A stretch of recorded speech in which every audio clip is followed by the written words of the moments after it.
Hi folks, today's lesson, as you can see, is on conversion graphs. So let's crack on and get the job done. Conversion graphs are used to convert from one unit of measure to another. And for straight line conversion graphs, which is what we are going to be looking at in this lesson, you'll need at least two pairs of values in order to draw your straight line graph. In example 1, we're converting from degrees centigrade into degrees Fahrenheit. And our first pair of values, 0 degrees centigrade, is 32 degrees Fahrenheit. So on the x-axis, which is our centigrade scale, there's 0 degrees. On our y-axis, which is a Fahrenheit scale, we want to be finding 32 degrees, which would be roughly where the pointer is there. And that will be our first value marked in. For our second pair of values, 100 degrees centigrade, there it is on the x-axis, and from there I want to be going up to 212. Well, there's 200, that's 210, so it's just above it there where the pointer is. We can then join up our 2 points. That's our conversion line, and we're going to be using that to convert 60 degrees centigrade into degrees Fahrenheit. We look back at the centigrade scale for 60 degrees, and we're going to take a reading up to the conversion line, hit the conversion line, and then read across to the Fahrenheit scale. It's important to put those lines on our graph because these lines, note with the arrows on, showing the direction in which you have gone from the x-axis upwards, from the conversion line across to the Fahrenheit scale. That's our working out. So it's important that we show our working out on our diagram. And then if we take a reading on the Fahrenheit scale, 100, 110, 20, 130, that will be 140 degrees Fahrenheit. Note we use an approximately equals to because whenever we're taking readings on a graph or a measurement anywhere in life, we can never be 100% accurate. For our second conversion, this time 100 degrees Fahrenheit into centigrade. So we find on the Fahrenheit scale 100 degrees. We're going to be heading across to the conversion line and then down to the centigrade scale.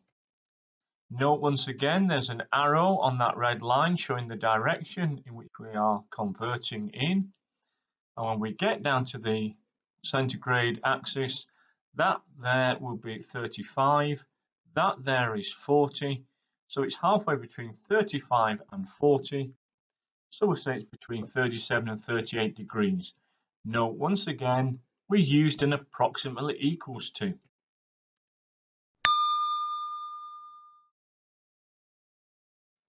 In our second example, we are converting between kilograms and pounds.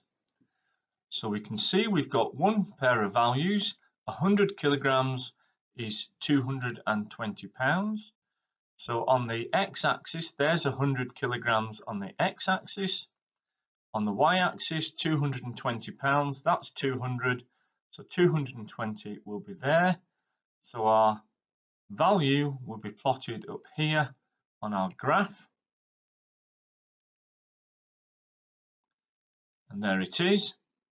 We also know, of course, that 0 kilograms is 0 pounds, so that will be down at the origin there, and we have our two values to join up.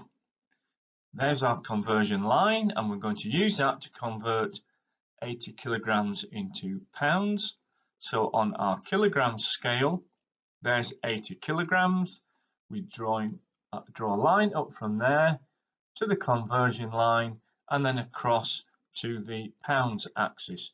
Note that our line has got an arrow going upwards to say we've started from the x-axis and we've gone up to the conversion line, and then we've headed left. That's why we've got the arrow there in that direction to the pounds line.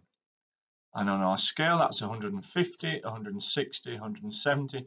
It's halfway between 170 and 180. Perhaps it's a little bit closer to 180, and so we're going to read that as £176. For our second conversion, we're converting £100 into kilograms, so we need to look at the £100 on the vertical axis. We're going to draw our line across with the arrow on to the conversion line and then down to the kilogram axis, and that's looking 40, that's 40 and that's 60, halfway between will be 50, so it's halfway between 40 and 50, so we're going to say that's 45 kilograms.